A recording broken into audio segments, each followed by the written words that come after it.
G'day, how you doing? Adam Williams here. I hope you're doing well. Hope you're staying well. Thanks for joining me. I think we had about 13 or 14 or 15 when I just checked. I can't see on my phone, but say hi on the phone. We've got Neville here. He's always here. Great to have you back here again, Neville. He says good morning. We've got something really fun today. We're going to look at creative Photoshop. Yes, it is a little bit more advanced. Oh, hang on. Just had to turn down my audio because it was coming back through my phone there. A little bit more advanced, these tutorials. So if you're brand new to Photoshop, then just, I guess, sit back and enjoy. Now, if you want to, after watching this, try these tutorials for yourself, try these techniques for yourself, have a look in the description of the video and you'll see a link to a free course, introduction course sign up for the Bohemian Creative. And what I've done, within the download example files there, I've placed all of these example images. So you can go over there, sign up to that free course. There's a few tutorials in there as well, which we're going to be touching on today in that free trial course. But most importantly, within the download example images, once you become a member, you download those images. It's free, as I said.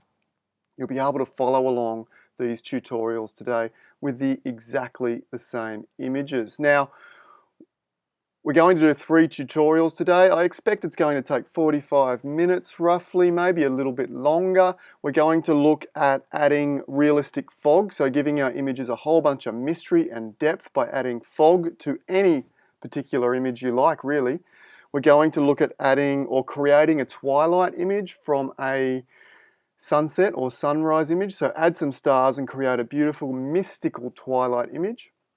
And then as a finale, I'm going to take one out of the paid course. The first 2 are from the free course. The last one's from the paid course, but you'll still be able to follow along because I put the example images inside the free course, as I said. We're going to take a look at how much fun it can be to transform a daytime image into a dramatic nighttime scene. If that sounds like fun, hit the like button. Make sure to hit the subscribe button and the notifications button so that you get notified each morning when we come on. I'm going to try and do this every morning at 10 a.m. Sydney time. We're going to do creative Photoshop demonstrations, beginner Photoshop demonstrations. We'll talk about composition. We'll do some photo critique. We'll do some Q&A. We'll keep ourselves occupied. And it's a great opportunity for me to keep myself distracted as well and hopefully help you guys with something to do throughout the day. Who else have we got? Have we got anyone? We got a couple more. Hang on a second. Oh, we got a bunch saying hi. Annette, Karen, Beverly again, Anne-Marie. G'day. How you all doing? Drop me a hello. Tell me where you're from down in the comments below. As I said, this is free to everyone to free. Mixing up my words this morning. This is free. I'll slow down. Free for everyone to join. So be sure to tell your friends, tell your camera clubs all about this. Hit the like button, hit the subscribe button. That would be nice. I appreciate all of that because it helps the video get out and helps my channel get a little bit more exposure, I suppose. And that all helps in these times when we're trying to pay the bills. All right, let's take a look at these 3 tutorials.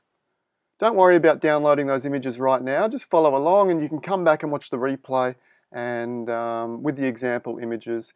And also remember, in the bottom right hand corner of the replay, you'll be able to hit the little cog setting and slow me down. Okay, you can slow me down to 75% or 50%. You won't be able to do that now throughout the live feed, but when you're following along, maybe slowing me down a little bit would be helpful. Okay, let's add some fog to this tree. A little bit of background on this tree. And look, adding fog to images is not going to be for everyone. I completely understand that many of us out there like to keep our images as realistic as possible. Okay, I, on the other hand, prefer to infuse my images with a particular feeling or emotion that maybe I felt on the day or something I'm feeling in general. With this particular image, it was captured in Tasmania, captured in the middle of the day. I don't like getting up at sunrise. I like to sleep in. So don't force yourself to do things that you don't really enjoy is my philosophy in photography. And there's one really big reason behind that, because by doing photography in the way that you really enjoy it, in the way that it's really exciting for you, or in the most convenient way for you, as it is in my case a lot of the time, you will develop a certain style based on the times of the day that you shoot and what you enjoy to do. So don't force yourself to get up at sunrise if you don't really enjoy, if you like staying under the warm doona, then maybe sunrise shots are not for you. Just because Instagram maybe likes them or this or that, then just ignore that. I like to shoot midday, stormy, rainy, dramatic photographs. This one wasn't stormy or rainy. We were just walking through, I was on a family holiday, walking through a bit of a Tasmanian rainforest scene here. Notice this light streaming through, isolating this beautiful old tree as a subject. I thought, hey, beautiful. And then for me, Tasmania has this really old world Jurassic feel, very untouched. Feels like you're going to walk around a corner and see a dinosaur at any moment. And that's how I decided to process this image here. So I've processed it that way. Keep in mind, one other thing is shooting in the middle of the day as well. Very dramatic lighting like this, but our cameras can handle that these days. Very high dynamic range, so we can just open up the shadows a little bit in Lightroom, reduce the highlights a little bit, and we get a lighting effect like this. Now, this has been 90% processed already using my 𝗟𝗍𝗃 photography workflow. If you haven't heard of 𝗟𝗍𝗃 photography, go over and check out www.𝗟𝗍𝗃photography.com.au. There's a free course on that website as well. So I really tried to highlight the main subject here, but it wasn't really giving me that really Jurassic, dinosaur, old world feeling. I felt like I wanted to add some fog, or I needed some fog. Now this was the middle of the day, there was never going to be any fog. Sure, I could have got up at silly o'clock each morning for months in a row to try and capture the perfect scene. And respect to those that are doing that. There's nothing wrong with that. That's a huge effort, and respect to that, but it's not for me. I prefer to move on to the next image and create the vision in my mind through what's available. All right, that being said, let's add some fog. So I thought to myself, what is fog? Fog's just clouds that have come down to the ground to have a bit of a visit. So I thought, well, I've got a lot of cloud images in my sky folders in Lightroom. What happens if I lay a cloud over the top of this tree? So here we go. This is another example image that you'll find by signing up to that free course below. All we're going to do is press Command or Control A. Command on a Mac, Control on a PC. That will select all. Command or Control C to copy. We will move back to our Jurassic tree here and press Command or Control V. There we go. So you can now see we have the clouds sitting over the top of our background tree. Now I had a bit of a play around. I thought, first of all, what if I just lower the opacity and allow the tree to come through? So if we come up to the opacity window here and just click on that and slide it to the left. Okay, you can see that's already having a great impact, I suppose, and really giving us a little bit more mystery and a little bit more depth, I suppose, by adding that fog, and it's looking quite realistic already. However, there's a couple of other ways that we can mix and match here. We can play with the blend modes too. I'll just put the opacity back to 100%. You can see you can just click on the word opacity and slide left or right there. Probably the easiest way to lower the opacity. However, if we come up to the blend modes here, where it says normal, click on there, and we scroll down to screen. Screen works really well for blending lighter objects into a darker background. Don't ask me exactly technically what it does. I tend to just try and see what works. Okay, but screen works really, really well for this kind of thing. And you can see if I turn that on and off before and after, it's giving us a beautiful foggy effect as the rain comes pouring down outside. I don't know if you can hear that. Now, what we might do, that's a little bit intense. So we're going to brush this in using a Photoshop masking technique, but the layer currently doesn't have a mask. So we need to Click on this layer 1, make sure it's highlighted in that light grey, and then move down to the very bottom of our screen, and you'll see a little rectangle with a circle in the middle. That's the Add Mask icon. Click on that, and you'll notice we have a little white rectangular mask here. When the mask is white, obviously it allows all of the clouds, all of that adjustment layer through to affect the layer below. You can see that happening there. When we invert that mask to black, Command or Control I, we can't see any of those clouds. They're still there, they're just hidden behind the black mask. If we press B for brush, and if you're not sure about brushing and masking and adjustment layers, once again that 𝗃𝗍𝗃 Photography free course will teach you the basics of adjustment layers and masks, among a couple of other things. Let me just set this brush up. I think we probably want about 25% opacity. That'll do, 26. 50% flow, roughly. We want our white brush. You can see down here we have white on our brush. And I'll just adjust that brush using the square brackets over near Enter or Return. And let's just paint that in. Oh, that's coming on really strong. A little bit stronger than what I would like. Let's lower that opacity down to about 15%. Now, when you're laying fog in, and you can capture images of clouds of your own and do this to your own images, absolutely. When you're laying fog in, we need to understand a little bit that fog builds up over distance. So you'll get more fog where there is more depth in your images. Okay, so what I want to do is add more fog back here and not so much over the front of the tree here. Just a few little dabs down here, because you wouldn't really see fog right at your feet. When you're standing in a foggy scenario and you look down at your feet, you can generally see your feet quite clearly, but you can't see the objects in the distance all that well. Okay, so we'll just dab that in a little bit, just like that. I'll press X to switch back to my black brush. That little spot there of fog's probably a bit much. Everything else is great. Now, when I'm doing textures and the like this is essentially a cloud texture if you like, what I often like to do is press Command or Control J, duplicate that cloud texture or the texture. I am going to click on the layer mask, right click and delete layer mask, and then come down the bottom and add a new one. That rectangle with a circle in there. Okay, in a minute we'll invert that to black as well. For the time being, press Command on a Mac or Control on a PC and T for transform. And what we will do, I'll just minus out there, Command or Control minus, and we'll stretch this out a little bit, because what I want to do is overlay two of the same cloud textures in different ways, and it will give me a softer texture to those clouds rather than having those harsher edges. It'll give me a much more foggier feeling. We might even just, let's flip, if I right click in the center of the image whilst free transform is active, I can do things like flip vertical. That looks pretty cool. You know, it doesn't have to be exactly like mine, and just moving this around, see how it looks. I might even flip the horizontal here. Yeah, I like that. And I have done this before, so I kind of know what I'm looking for. Can we see how there's this little plate structure?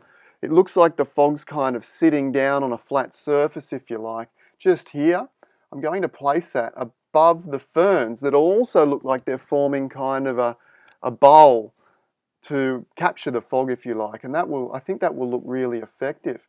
Click the OK button up the top here, or press Enter or Return. I'll now invert the mask to black, Command or Control I. B for brush again. X to switch my brush to white, or we can come over here and press the little double arrows. Hopefully the stream's coming through. I haven't had any warnings. I did adjust it from the other day to try and stop those kind of buffering issues. Let me know if the stream's coming through nice and clearly at your end. And with our very low opacity brush, I'm just going to paint a little bit more on top of those ferns there.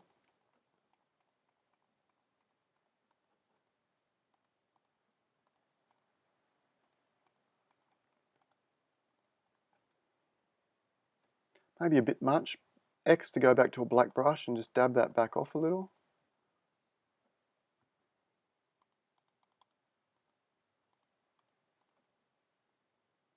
Okay, and we end up with something like that, like pretty simple. You could do that yourself in about probably 20 seconds, 30 seconds. Grab yourself some cloud images. Whenever a big storm comes past my way, I grab my whole camera kit and I'll take shots of the clouds at 400 mil, at 200 mil, at 100 mil. I'll take them nice and wide at 20 mil.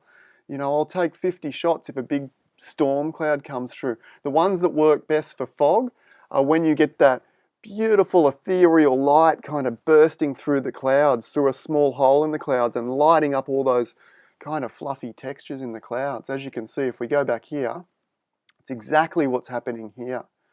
That beautiful light kind of streaming through and picking up sections of the clouds and not picking up other sections. Let's take a look at before. Oh, lost my phone. How are we all going there? Let me know if you have any questions. Let's look at before and after. Before, oh, let's zoom in a bit. There we go. Before, you know, I quite like it as it is. Beautiful light, it's quite dramatic. Isolating that subject, you know, from a composition standpoint, we have a really nice strong subject, which is always helpful. We have some beautiful light and we have some simplicity. They're the three things I'm always looking for. And then I've processed to really emphasize those three things, emphasize that subject, emphasize the simplicity by darkening down that background a little bit more, and emphasize that beautiful light, okay? And then to really get that Jurassic feeling, that mysterious Jurassic feeling. Is that too much, too cheesy?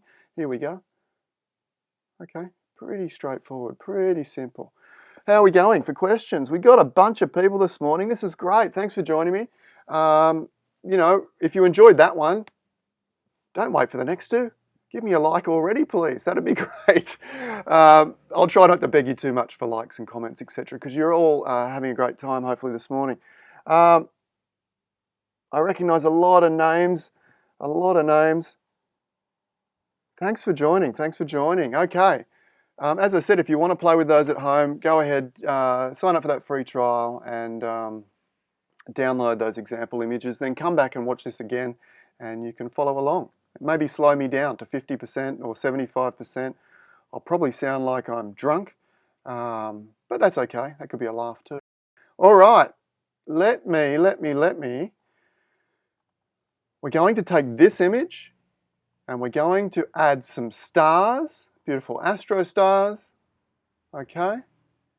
And create a twilight image, mystical twilight image if you like. Now, a lot of people will want to stick to reality, and this is one of the things where reality often doesn't match what our camera can capture. Twilight is a very real time of the day, and we've all seen it, and it's a beautiful time of the day where the sunrise is just sort of finishing up and transitioning, or the sunset, sunrise or sunset for that matter. The transition between day and night, essentially, when the sun just goes down and the first couple of stars come out. Now, a camera is not great at capturing that twilight feeling, that kind of dark blue, mystical sunrise just dipping or sunset just dipping off the horizon and all the stars starting to come out. Maybe because as we see it over a time frame of, 10 or 20 minutes, whereas our camera just captures that moment very quickly. Okay, but it's a very real event. Just because our camera can't capture it as beautifully as we feel it or see it doesn't mean we can't recreate it. So let's do that here. It reminds me of a funny story, and some of those that have been to my workshops will have heard this story before, but about 12, 18 months ago, I was chatting with a photographer, a friend of mine, who is dead set into reality. And if you know me well enough, I'm the opposite.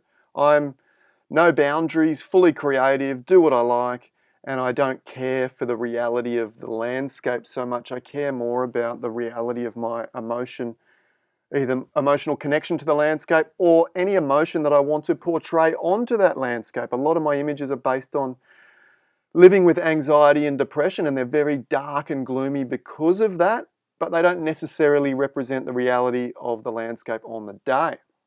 Now, I was having a conversation a bit of a friendly chat with a photographer at a photo conference, and we were talking about replacing skies, and this particular photographer said, I would never replace a sky in my images. And I was like, all right, yeah, cool. What about like astro images? Have you ever, you know, put your tripod down, captured the foreground around sunrise or sunset in particular, and then waited for the stars to come out, captured a beautiful astro, then combine the two together to get the highest quality shot? Oh, yeah, sure, yeah, I do that, no problem at all. I'll often combine a foreground from the blue hour with the astro stars of, you know, nighttime. And I thought, well, that kind of sounds like replacing how I would replace the sky. But anyway, tell me more. He said, but that's okay. That's okay because that's not sky replacement. That's called time blending. Time blending. And I thought, beauty, time blending. I like that. And then we were talking, I said, well, what about stretching mountains? Would you stretch mountains or make things bigger or anything like that? And he said, well, no, that's sort of warping reality. However, and I agree with this, however, as well. If you have a wide angle photo, let's say a lake with a jetty, and you've got these really incredible mountains in the background, if you shoot that with a wide angle camera, the mountains that when you're standing there look very intense and dramatic will tend to shrink down with a wide angle camera. He said in that scenario I might take a wide angle shot for the foreground and then, you know, with a 20mm or a 17mm or a 14mm lens, and then switch to a 50 or an 80mm lens or something around that, shoot the mountains, blend the two together. And I thought, wow, that kind of sounds like stretching mountains. No, it's not stretching mountains. That's called focal blending.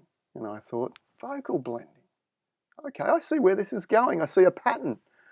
I often see patterns, and I thought I see a pattern. I said, okay, well, get this. What I like to do is I like to take one photograph of a landscape on the other side of the world, let's say, anywhere you like, and then I happen to see some really dramatic clouds and light in Australia a month or two later, and then I like to combine them together. He said, you can't do that. You can't replace a sky from here and a foreground from there. That's cheating. I said, it's not cheating. It's called location blending. All right, I hope that was okay. A little bit of a sidetrack. Anyway, a bit of fun. I'm sure you've all run into different styles of photography. My philosophy on photography is do what you like and try not to impose your philosophy or definition of photography on other photographers, because that's where the tension sort of comes from. Just be happy with what you're doing and respect what other people are doing. I think it's pretty straightforward. All right. If you don't like it, give me a thumbs down. No big deal. Okay, let's go. Let's get back on track here. Astro. Before we do the astro, let me show you something called blend if. Can we see on this image, if I zoom in a little bit, can we see on this image that it was captured with a neutral density filter? And the reason I did that was to get a more even balanced exposure from the sky and the foreground. But what has happened as a result is the tree looks a bit funky.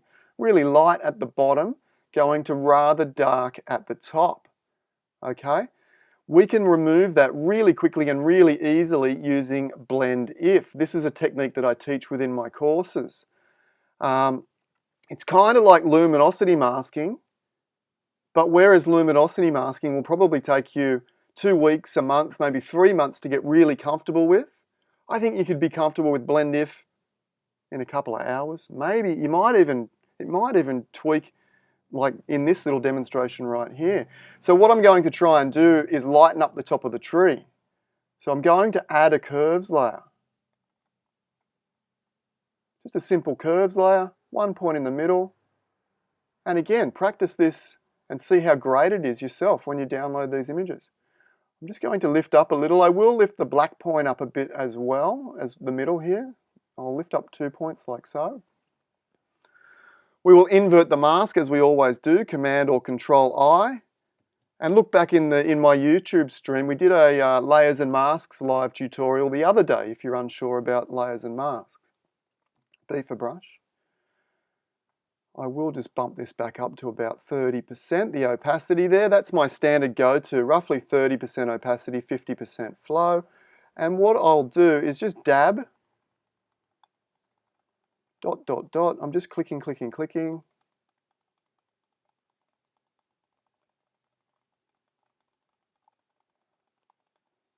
And that looks pretty good, doesn't it? I fixed it.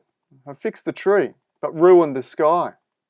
That's where 𝗏𝗡 comes in. Anytime you apply an adjustment layer and you think, well, that looks great there. In this case, that looks great in the tree, but horrible in the sky. 𝗏𝗡 will probably be able to isolate and remove that adjustment layer from the area where you don't want it. Okay, the way we access 𝗏𝗡 is to double click just to the right of the adjustment layer, just here. Double click. If you don't like doing that double click or it's not working, you can also access 𝗏𝗡 via the FX icon down the bottom here and select blending options. Now, this is 𝗏𝗡 here, this little box. Don't worry at all about the top layer. I'm going to make it 50% easier from the get-go. You don't need to worry about this particular slider right now.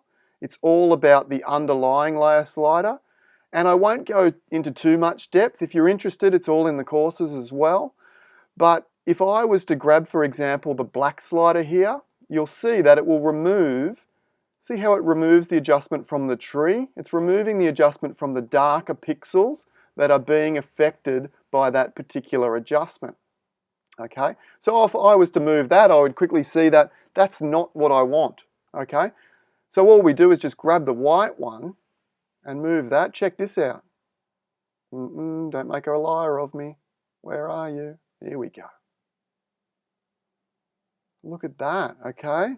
Absolutely brilliant. But if we zoom in, it looks a bit crap. Looks a bit ordinary, doesn't it? That's because it's not feathered currently.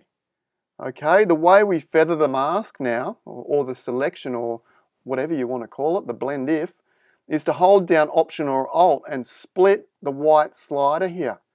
See, when we click it, it just goes split. We just open this up a little like that, keeping an eye on our image to see what works. Click OK. If I zoom back out, check this out. Before, after, before, after. And we can double click back in and just adjust that. I think this one needs to come over a little like that. This one could maybe go down a little. Perfect. You need to learn luminosity masks or 𝗏𝗡. I would recommend that you go for 𝗏𝗡 because it's just so much easier, in my opinion, so much more flexible. It does everything that luminosity can do, and you can use them in conjunction. Yes, absolutely. They're both essentially the same. 𝗏𝗡 is just sliders. It's like the difference between Lightroom and Photoshop. Pretty much everyone is capable of teaching Lightroom to themselves because it's just like a trial and move this slider. Oh, what happens? Oh, that looks good. Perfect. Oh, what happens when I do this? Oh, that looks nice. Okay, but Photoshop gets a little bit more complex, but it does offer a little bit more flexibility. When it comes to luminosity masking versus 𝗏𝗡, you don't get the advantages that Photoshop has over Lightroom. So there is no real advantage to learning the more technical luminosity, in my opinion, because 𝗏𝗡 does all the same things. But anyway, have a look. I think 𝗏𝗡 is absolutely incredible. Let's get back on track and add some stars. Click on your Astro image here, press Command or Control A, that will select all. Command or Control C to copy. Click back on the lone 𝗏𝗏 there, Command or Control V. I'll zoom out a little so we can see the whole image there. Once we get to that point, we press, actually before we press Command or Control T, lower the opacity a little bit. Like so, about 60% or something like that. Now press Command or Control T, and we will just position the stars. Now, I like to have the stars coming from the bottom left, roughly to the top right. And look, if we come outside the free transform box, you'll get a little rotation icon, and you can click and rotate a fraction if you like. You can also stretch. Let's run with that. Oh, that looks pretty good. Click OK. Turn your opacity back up to full 100%, and we're going to change the blend mode. Click on the normal menu here, select screen. It's starting to get there, isn't it? It's starting to come through, but not quite 100%. Doesn't look that great, to be honest, yet. Let's press Command or Control J and duplicate that astro layer. So we now have two of them. In fact, on the first one, layer 1, you can double click on the text here if you like and call this one screen blend mode, whatever you like. Then double click on the next layer up, the text that says layer 1 copy. You can name this one just so we know what's going on. This one will be in soft light, and it will give us a little bit more balance to this astro image. Screen is great at bringing light things into a dark image, but it also reduces the contrast quite dramatically, whereas soft light will bring the contrast back without affecting those stars. So change the latest layer, click on the soft light layer there, and change from screen to soft light. Perfect. Next step, hold down Command or Control, depending which machine, Command on a Mac or hold down Control on a PC, and click on both of those layers so they're highlighted, just like that, so they're both light grey. Then let go of Command or Control, and then press it again and press Command or Control G for group. You can now see both of those layers have been placed into a group, and this gives us the ability to mask that group as one layer, which is great. With that group highlighted, click on New Layer Mask. I'm sorry, this is a little bit advanced, and I'm taking it relatively slowly for anyone that's trying to take the leap from, you know, I guess not really being comfortable in Photoshop, but wanting to have a bit of fun with this. Add that layer mask. Once again, actually we won't invert this time. Press B for brush, or grab your brush. We're going to change our brush to black so that we can brush away sections of this image, particularly below the horizon here. Initially, we will raise our opacity to 100%. Once again, you can just click on the word with your mouse and slide right. Same with flow. Click on flow and slide right to 100%. And then just brush out below the horizon here, particularly that hard edge. Okay? Once that's done, lower your opacity back to around 25, 20%. Let's go 22. Flow back to 50. Make the brush a little bigger here. If ever your brush is not working or not getting bigger, often you just click on the header bar up here and it will kind of resets the tool if you like. Still in it with a black brush, and we'll kind of just layer up like this, just feather up. Because the stars, if the sun is setting, you'll get that beautiful glow on the horizon. You won't see many stars where that light source is coming from. You'll start to see more as we sort of get up to the top here. Okay, so just do something like that. So let's have a quick look before, after, and then we'll do a little bit of processing. Let's add a little bit of impact by darkening the edges and maybe add some contrast to the center of the frame to really give it a bit of a kick. So let's go for a bit more of a nighttime theme. Curves, select a curves layer. To create nighttime, and you'll see more of this in the next tutorial where we switch night to day, we grab the top point here and just pull that down. And that darkens and lowers contrast. And if you've ever taken great note of the light at nighttime, it's darker with less contrast. So it gives a very realistic nighttime feel. We can even lower the center point a little if you want. Press Command or Control I to hide that layer behind a black mask. B for brush, making sure we have a white brush selected.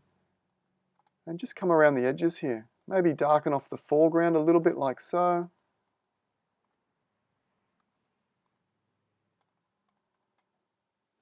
Yeah, and if you go too far, just press X to go to a black brush and you can feather that back off a little like that.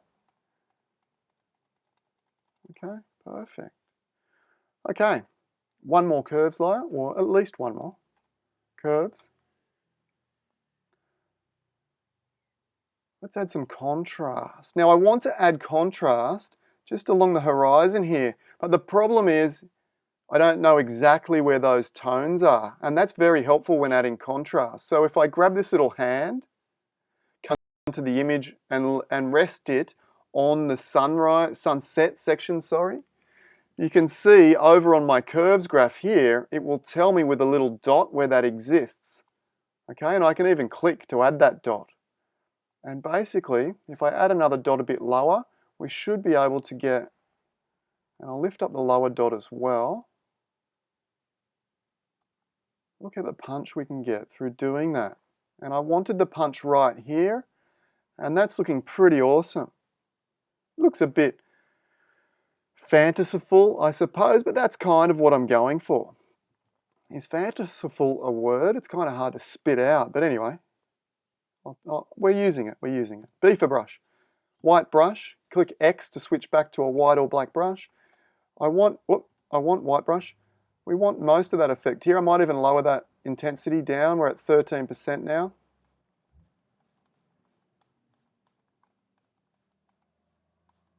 Something like that. That looks really nice. Let's add one more layer. I just want to add a little bit. Let's grab the hand again. Come down on the grass. Put a point there.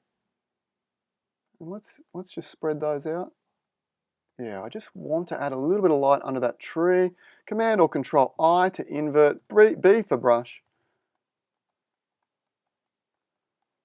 Something like that. That's a bit much, isn't it? Lower the opacity. Just like that. Now, there's a little bit of a disconnect here as well between the nighttime cold night stars and the foreground's got a little bit of warmth to it. So let's add, I don't know, maybe a photo filter. Click the adjustment layers down here, grab the photo filter, switch, let's try some blues. That's better. Let's try the other ones. Nice. Try that one. No. That's nice. Which one between those two? Probably that one.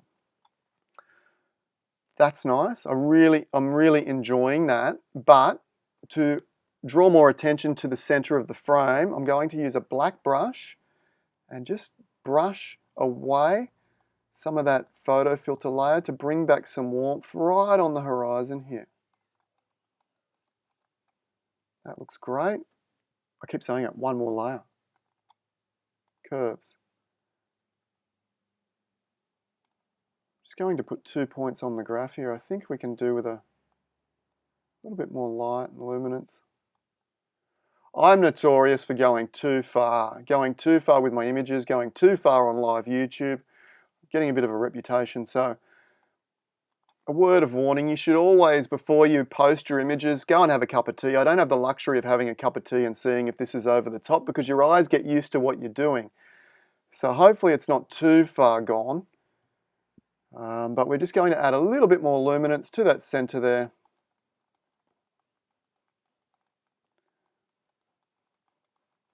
Okay, let's hold it there. Let's hold it there. Let's have a look. Before, we wanted to add some stars and create a fanciful, mystical twilight scene. Have we done it? I think so. We don't care about likes on Facebook or Instagram or social media, do we? Wish I didn't. I haven't been posting much lately. I'm trying to distract myself or extract myself from that scenario because I feel like as an artist I can grow more without trying to please an external audience, so to speak. But with saying that, which one do you think might be more popular? I think it's fairly obvious. This one or this one? This one? This one? Okay, for the finale, let's see, have we got any questions? 10:54, okay. What exactly does the flow button do? Good question. I won't go into it in depth. You can find that. I think it might be in the free course. But essentially, all we need to know is that flow will give us a softer edge brush, which makes it easier to paint in transitions. It's my belief that it's our goal to create invisible processing, okay? So process in a way that our audience cannot see exactly what we've done, even though that they know we've messed about to some degree with most of my images. But they can't really see the individual brush strokes. So flow at 50% will give you a softer edge brush, which makes invisible brush strokes easier. Are there any other questions? Streaming is good here in Canada. Awesome, Katrina. Thanks for joining and letting me know. Hi from AZ. Is that Arizona? G'day if it is. How you doing? Dick? Port Stephens, Julie, sunny Gold Coast. Mike, g'day Mike. I know Mike quite well. We got John, we got 𝗀𝗲𝗲𝗍, Sue, Karen, and a whole bunch that I think I already mentioned. Cheryl, Martin, Deb, Anne-Marie, Gay. Thanks for joining. Time blending, focal blending, location blending. Katrina liked that one. At least one person likes my jokes. Don't encourage me. You might get another one tomorrow. Okay, looking good. All right, now for the finale. Are we ready? Let's do it. How are we traveling for time? We're probably going to run a little over time. We might end up having an hour and a quarter today. But who cares? Who cares? All good fun. Let's come to day to night file, this one here. And there's another file that we need as well. This one, the street lamp. We're going to press Command or Control A, Command or Control C. Come back to our day to night image, Command or Control V. This is a bit nerve-wracking. This one's not as easy as the other ones, and I haven't practiced this one in probably a year or two, so I'm probably going to wreck it, but fingers crossed we come up with an awesome result. Let's zoom back out here a little.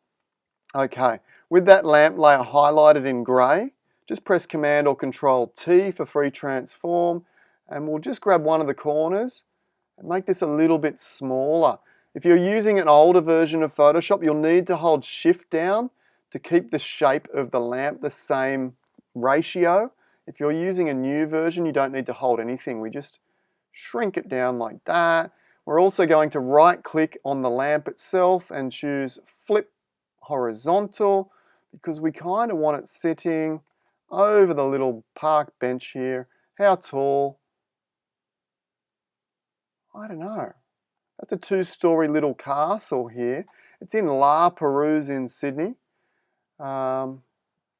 Obviously don't race out there with the social distancing we have at the moment, I guess. Who am I to give advice, actually? Forget I gave you advice. Stay safe is what I'll say. Stay safe and healthy and look after each other. All right, let's keep on tracking here. Okay, I've just also moved outside the outside, and you'll see the little rotate icon, and we'll rotate that relatively straight like that. Just use your eye. That's fine. That's looking pretty good. Oops. Pretty good. Click OK when you're happy. Something like that. It doesn't have to be exactly the same as mine. Now, B for brush. Shall we get into it? Let's go right in depth here a little bit. I'm going to zoom in. Zoom, zoom. Now, that doesn't look like, does it? That doesn't look like it's sitting on the grass. It's not kind of merged into the scene. It's just sitting there on top. It looks horrible as a composite. So if we press B for brush and we go for a really, really small brush,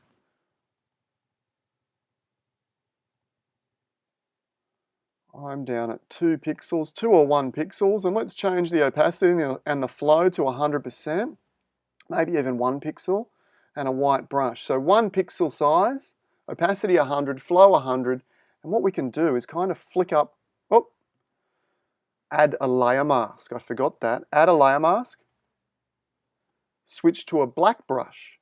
Okay, so add a layer mask, B for brush, make sure it's in black with black sitting on top, 1 pixel or 2 pixel wide, opacity 100%, flow 100%, and we can kind of just flick up like this. We can make some grass. Just randomly flick around.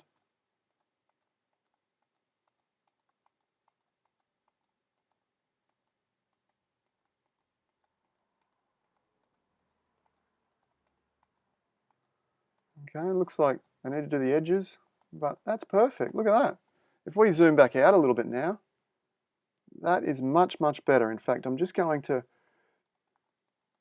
take care a bit more down the bottom here. Perfect. Awesome. You could print that as big as you liked and it would look like the lamp was sitting there. Now, as far as color is concerned, the lamp sticks out terribly at the moment, so we're going to add a curves layer. Stick with me here. Add a curves layer. You will notice at the bottom of the property panels, there's a little square icon with like a down arrow. Click on that and you'll see a little arrow which points down from the curves to our lamp layer below. See that?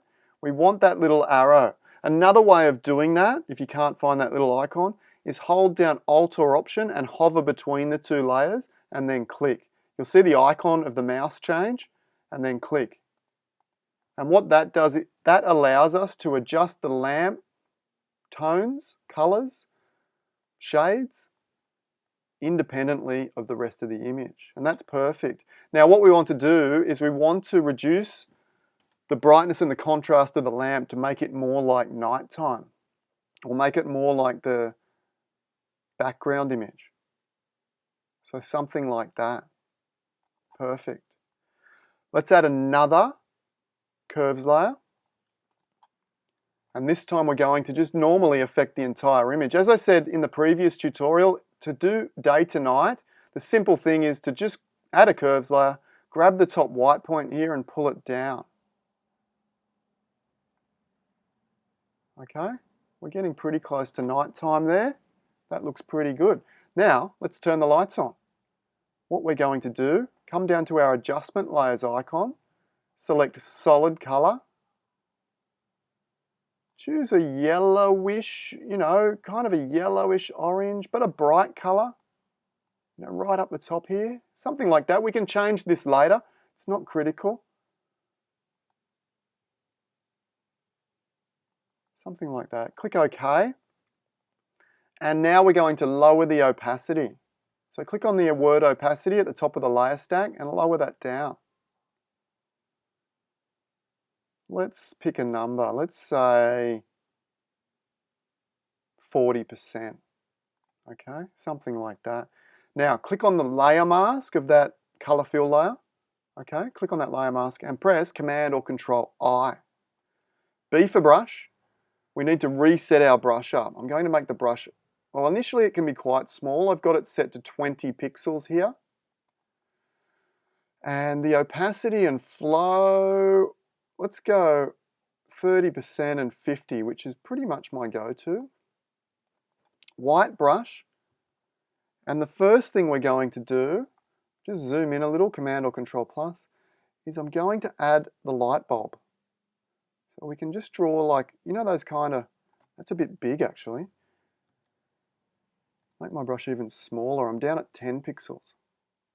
Just going to draw like a line here. Do about 3 brush strokes on that, kind of like one of those halogen globes, I suppose, which you'd expect to see in a lamp design like this. And then we will make the brush a bit bigger. I'm now at 35 and I'll do 1 or 2 clicks over the top of that. And now we're at 90 pixels, a bit bigger. Couple of clicks there. 175. Just keep making the brush bigger and do like 1 or 2 clicks. We get something like this. And then what we're going to do is create a light source down like that. Let me go back and make the actual globe a bit brighter. We might have to do a little bit more there in a minute. Big brush. Zoom back out. Oh, nice big brush.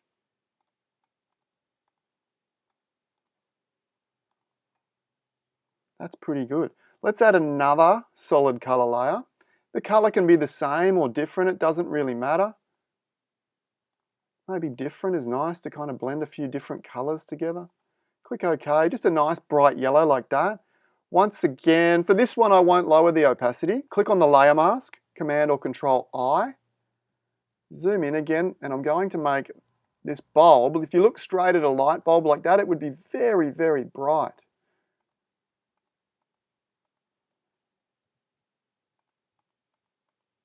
More like that, wouldn't it?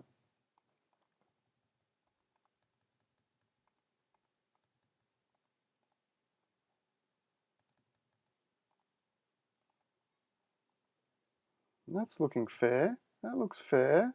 Okay, all right, all right. Let's turn the lights on inside the castle. Zoom in again.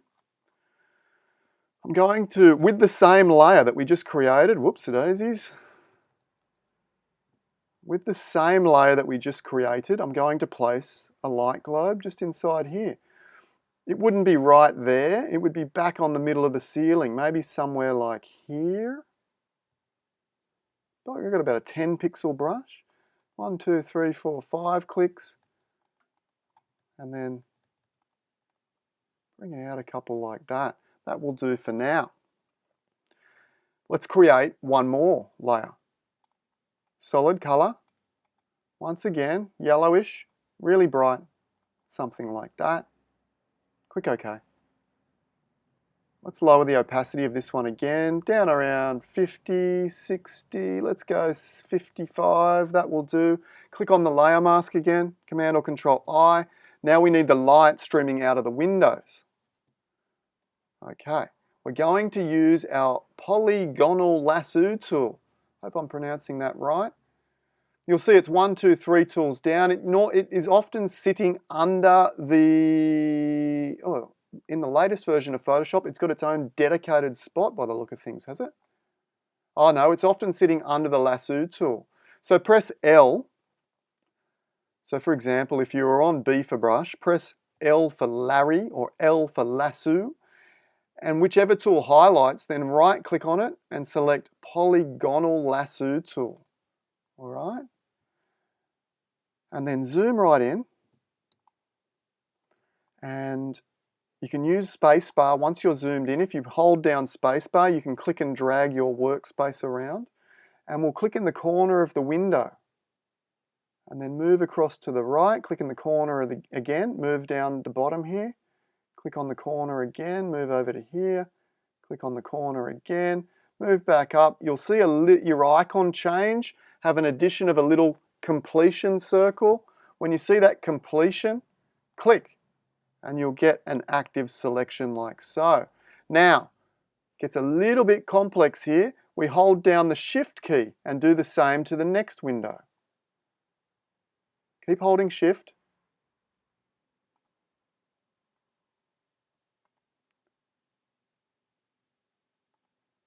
Completion. Boom. Hold down spacebar and drag across. Hold down the Shift key. It's a little bit hard to see this one over here. Might zoom in one more click just to give me a better look.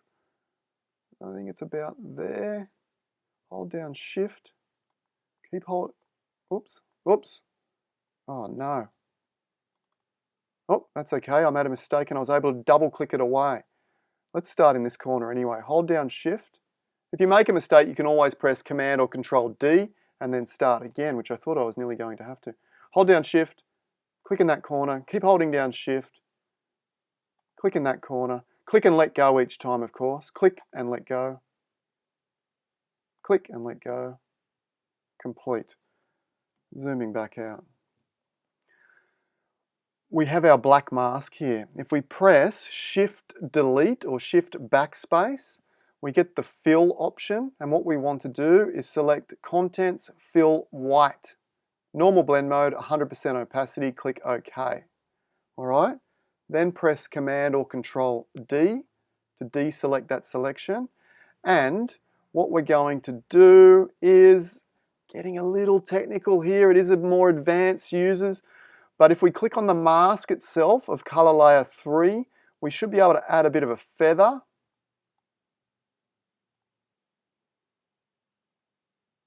I don't think I want to. Put the feather back to 0. Let's just lower the opacity of this layer even further. Something like that. You'll understand why in a minute. Okay, let's go and add another solid color layer.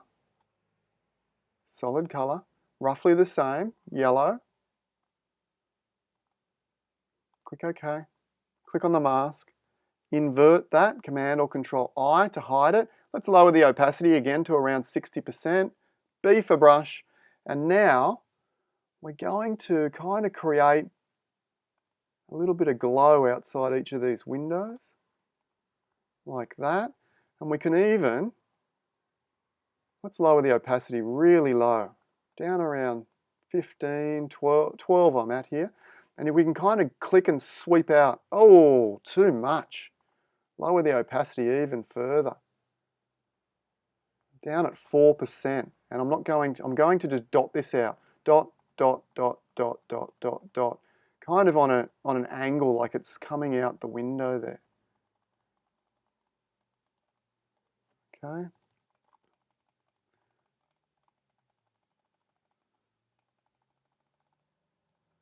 Over here, a little bit coming out that window, obviously.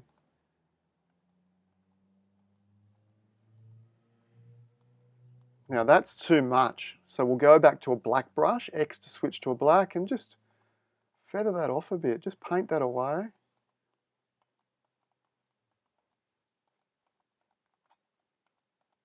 Switch back to a white brush, put a bit more there. Maybe a bit here. Back to a black, just back and forth with the black until you're happy with what that looks like. I think that's looking pretty nice. Back to a white, let's add a little bit more intensity directly on these windows like so. Awesome, zooming back out, looking pretty cool. Do we want to put a little light over the doorway? Sure, why not? Grab one more solid color layer. We can probably do this in one layer. We're getting pretty good now. Nice yellowish color like that. Click OK. Let's leave the opacity full. Click on the layer mask, Command or Control I to invert. Zoom in above the doorway. Let's make the brush really quite small. I'm at 20 pixels here. Move my opacity back up to around 30. And just above that archway, we'll do 1, 2, 3, 4, 5, 6, 7. Make it a bit bigger. 1, 2. Bit bigger. 1, 2. Bit bigger.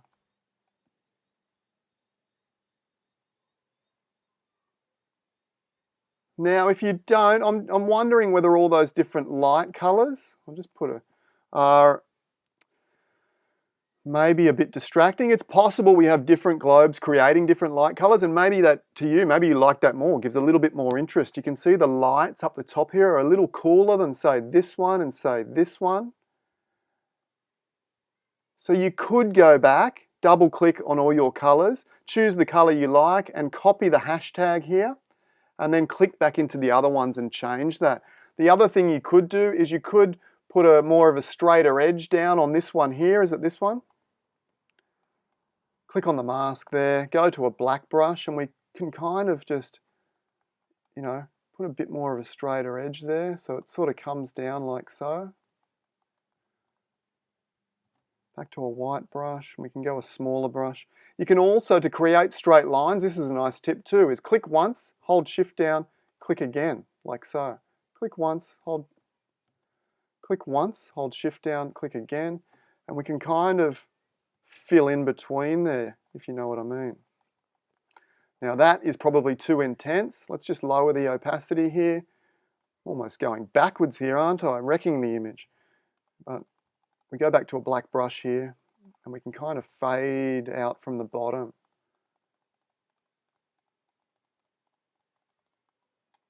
Okay. Also one of those windows that I'm just clicking back on my masks. I don't really like so much what's happening with this window out to the left there. So I click back, find the one which it is. It's this one here. Click on the mask and just dab that off a little.